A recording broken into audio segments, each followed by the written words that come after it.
Iran आणि अमेरिकेनं युद्धविराम जाहीर केल्यानं अवघ्या जगाला दिलासा मिळालाय।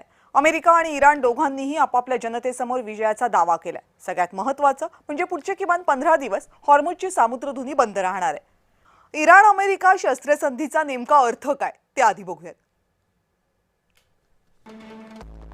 युद्ध थांबलंय पण ते तात्पुरतं। शस्त्रसंधीचा हा सगळ्यात महत्त्वाचा अर्थ आहे, कारण शस्त्रसंधी झालेली आहे, युद्धविराम नाही। 15 दिवसांनंतर काय याची चिंता अजूनही जगाला कायम आहे। हॉर्मुझची सामुद्रधुनी हीच आता युद्धामधली कळीची बाब बनली आहे। इराणच्या म्हणण्यानुसार शस्त्रसंधी ही अमेरिकेच्या वागण्यावर ठरेल। पुढची चर्चा इस्लामाबादेत यशस्वी शिष्टाईमुळे पाकिस्तानचं नाक मात्र वर झाले। इराणने ट्रम्प यांना दिलेले 10 मुद्दे अमेरिकेला पटतीलच असं नाहीये। इराणच्या अण्वस्त्र कार्यक्रमावर उत्तरं मिळण्याऐवजी नवेच प्रश्न समोर उभे ठाकू शकतात। शस्त्रसंधी झाली तरी सैन्य हालचाली पाहता युद्धसज्जता कायम असेल। युद्धविरामासाठी इराणने कोणत्या युद्धामागचे उद्दिष्ट साध्य हा अमेरिकेचा दावा पटणारा नाहीये। इराणचं लष्कर विकेंद्रित आहे, त्यामुळे शस्त्रसंधी पूर्णपणे लागू होणं इराणमध्ये अशक्य आहे। युद्धानंतरही अमेरिका, इस्रायल आणि इराणमध्ये वादाचे मुद्दे जैसे थेच आहेत। आता इराणने कोणत्या अटी समोर ठेवल्या होत्या या शस्त्रसंधीसाठी? युद्धविराम करायचा असेल तर त्यासाठी त्या अटींवर एक नजर टाकूयात। इराणची पहिली अट हिंसा तातडीने थांबवा, म्हणजे हल्ले तातडीने थांबवा, जे हवाई हल्ले सध्या इराणवर सुरू आहेत इस्रायल आणि अमेरिकेकडून।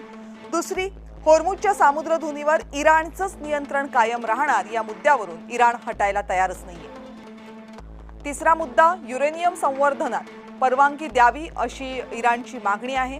कळीचा जो मुद्दा होता या युद्धामधला तो हाच होता। सर्व प्राथमिक आणि दुय्यम निर्बंध काढून टाका अशी इराणची मागणी आहे। 40 वर्षांपेक्षा जास्त काळ इराण या निर्बंधांमध्ये आहे। संयुक्त राष्ट्र सुरक्षा परिषदेच्या सगळ्या ठरावांचा अवलंब थांबवणं ही इराणची मागणी आहे, कारण याच ठरावांनुसार त्यांच्यावर निर्बंध लादले गेलेत।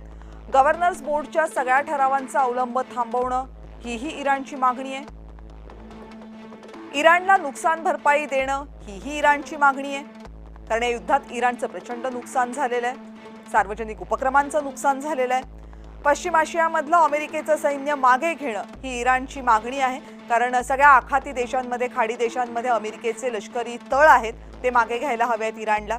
लेबनॉनमधील हिजबुल्ला विरुद्ध युद्धासह सर्व संघर्षावर युद्धविराम हवाय, हा इस्रायलशी असलेल्या वादाचा मुद्दा आहे, कारण इस्रायल लेबनॉनमधलं युद्ध थांबवायला तयार नाहीये।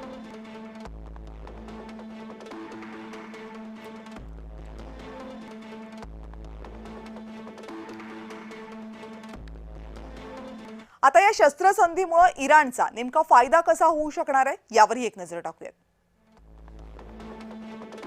हॉर्मुझच्या सामुद्रधुनीवर इराणचंच नियंत्रण कायम राहील।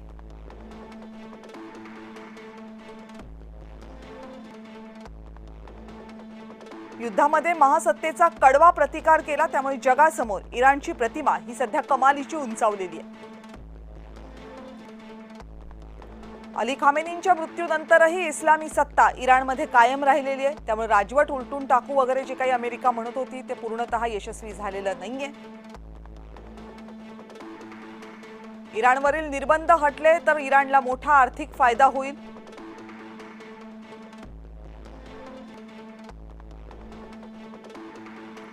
अण्वस्त्र निर्मिती नाही तरी अणुऊर्जा कार्यक्रम सुरूच राहणार, हे इराणनं स्पष्ट केलेलं आहे।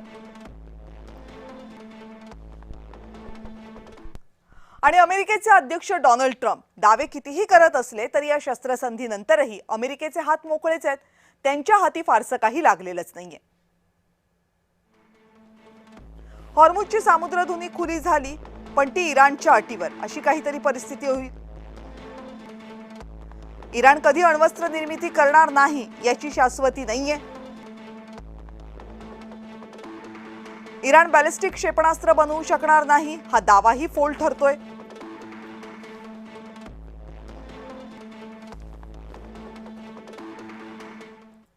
या संदर्भात आंतरराष्ट्रीय विषयाचे तज्ज्ञ केदार नाईक यांनी काय विश्लेषण केले पाहूयात. डोनाल्ड ट्रम्प तिथे फौजा पाठवून अजून जास्त अप्रियता स्वतःच्या माथी घेतील अशी अशक्यता होती. त्याचसोबत या युद्धामुळे आणि होर्मुझच्या सामुद्रधुनीच्या कोंडीमुळे जे काही जागतिक अर्थव्यवस्थेचं नुकसान झालेलं आहे, त्याचसोबत नाटो आज जी काही इतिहास जमा आहे, त्याचसोबत अमेरिकेचा इतर अलाइजनी त्यांना दिलेला जो ठेंगा असेल, या सर्व कारणांमुळे अमेरिका उत्तरोत्तर या युद्धाच्या नरेटिव्हमध्ये, या युद्धाच्या अलायन्स फॉर्मिंगमध्ये किंवा या युद्धाच्या गोल्स अचीवमेंटमध्ये एकटी पडत चालली होती. त्यामुळे या सर्व गोष्टींचा विचार करत अमेरिकेने या शस्त्रसंधीचा विचार केला असावा. तसेच इराण आज जरी उसना अवसान आणून लढत असेल तरी इराणचे आपण बघत आहोत की इराण मिसाईल आणि ड्रोन्स हे आजूबाजूच्या अरब राष्ट्रांवर दागतच आहे, परंतु त्यांची फ्रिक्वेन्सी, इंटेन्सिटी आणि कॅपॅसिटी ही कमी झालेली आहे. यातून असं दिसत आहे की इराणच्या मिसाईल्स आणि ड्रोनचा साठा कमी होत आहे आणि त्याचसोबत त्यांच्या मॅन्युफॅक्चरिंगला अतिशय मर्यादा असल्याने इराणलाही आता यातनं काहीतरी एखादा मधली पळवाट हवी होती.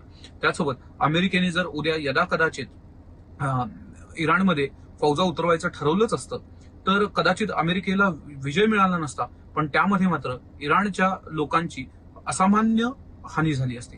तर या सर्व गोष्टींचा विचार करून आता उशिरा सुचलेलं शहाणपण म्हणून दोन्ही राष्ट्रांनी शस्त्रसंधी केली असावी असे म्हणायला हरकत नाही.